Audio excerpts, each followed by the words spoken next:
Have you ever wondered if there's just a hidden fortune out there with your exact name on it? Seriously, every single year, state treasuries across the country take custody of billions of dollars in completely forgotten funds. So, welcome to this explainer. Today, we're going to unpack exactly how you can find and claim your rightful share of the massive amount of missing money that's currently just sitting in the Indiana State Treasury. We are going to break down this entire treasure hunt step by step, right from the start.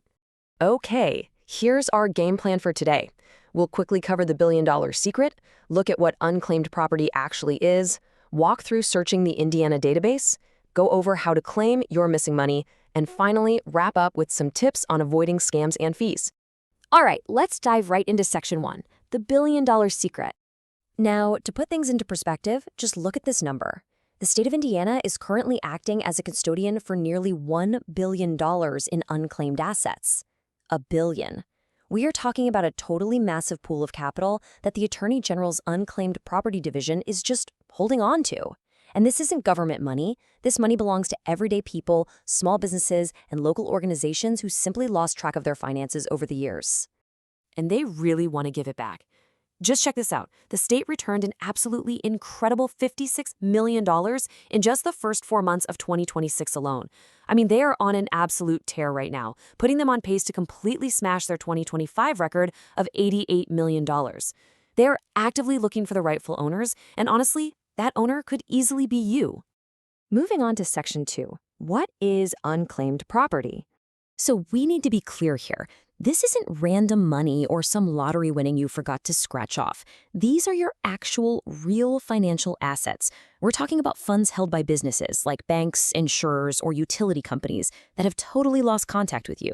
And by law, these businesses can't just pocket your money if you walk away. After a certain period of inactivity, they are legally required to hand the whole shebang over to the state for safekeeping. You might actually realize how this happens when you look at these examples. Maybe you moved across town without leaving a forwarding address, right? Or you switched jobs and completely forgot about an old checking account. Or perhaps you're a small business owner with an uncashed vendor check.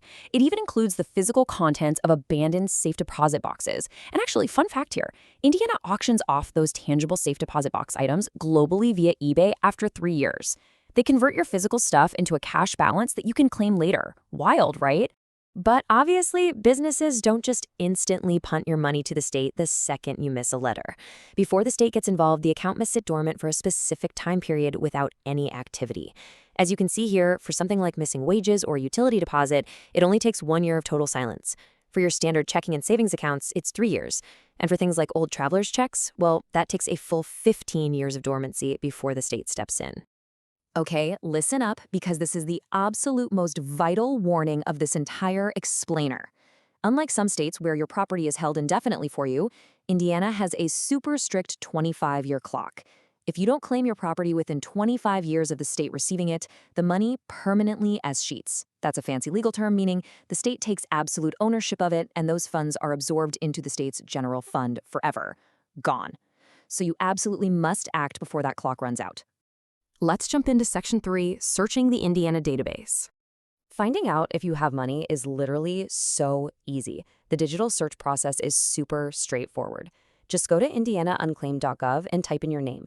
To avoid digging through a massive list of people with your same name, just filter it down using your city or zip code.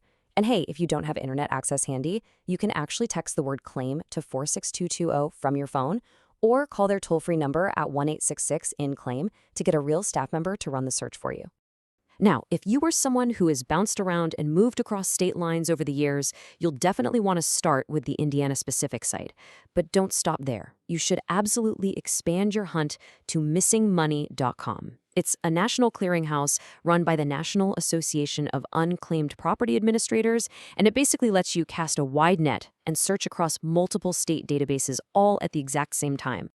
Section 4. Claiming your missing money. So once you actually spot your name and hit Continue to File Claim, you're going to enter an administrative workflow. You answer a few quick questions, and they'll generate a unique numeric claim ID for you.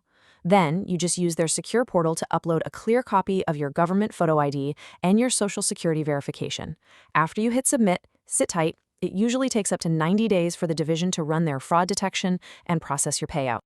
Now, you might be wondering why it takes 90 days. Well, Indiana law requires a pretty strict evidentiary standard to prevent scammers from stealing your money. For standard cash, an ID and social security number might be plenty, but for specific assets, you're going to need more proof. Claiming an old paycheck? Yeah, you might have to dig through the garage for an old W-2. Claiming a cashier's check, you'll often need to mail in the actual original check or get a sworn affidavit from the issuing bank. Things do get a little bit more complex if you find money belonging to, say, a parent or grandparent who has passed away. If you're stepping up to file as an heir for a deceased family member, the exact evidence you need to provide hinges entirely on the answer to one very specific legal question. Was their estate formally probated in court? So, if it was a formally probated estate, it requires official court documents to prove you are the legally appointed executor. But if it was just a small, unprobated estate, the state actually makes it a bit easier on you. You'll just need a death certificate and a special affidavit signed by a disinterested party. That's basically someone who knows your family lineage well, but has absolutely no financial interest or skin in the game regarding the claim. All right, final section. Section 5. Avoiding scams and fees. Guys, there is a massive difference between the two ways you can go about this. Let me be clear. Claiming your money directly through the state is 100% free, $0. However, there are private companies out there known as finders. They legally scrub these public databases, find your name, and then basically offer to help you recover your money, but they do it for a percentage of your payout. Now, while these finders are totally legal, Indiana strictly regulates them so they don't take advantage of you. The state actually enforces a 24-month blackout period. That means any contract you sign with a finder within 2 years of the state getting your money is completely void. It effectively gives you a 2-year head start to just find it yourself for free. And even if you do end up using a finder down the road, their fees are strictly capped at 10% of your payout, up to a lifetime maximum of $5,000. So to make sure you never lose out to that 25-year permanent escheatment limit we talked about earlier, here is a quick pro tip. Pull out your phone right now and set a calendar reminder to check the state database every 2 to 3 years. Just make it a habit. And if you are a business owner watching this, please make sure your internal compliance records are up to date so you are properly reporting uncashed checks and avoiding messy state audits.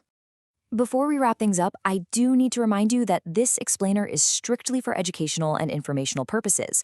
While we've outlined the statutory guidelines for you today, you should always consult a qualified financial or legal professional for advice that is tailored specifically to your individual estate, tax, or business compliance situation. Well, we've mapped out the entire treasure hunt for you today. You now know exactly where to look, what documents you need, and how to avoid giving away a chunk of your assets to third parties.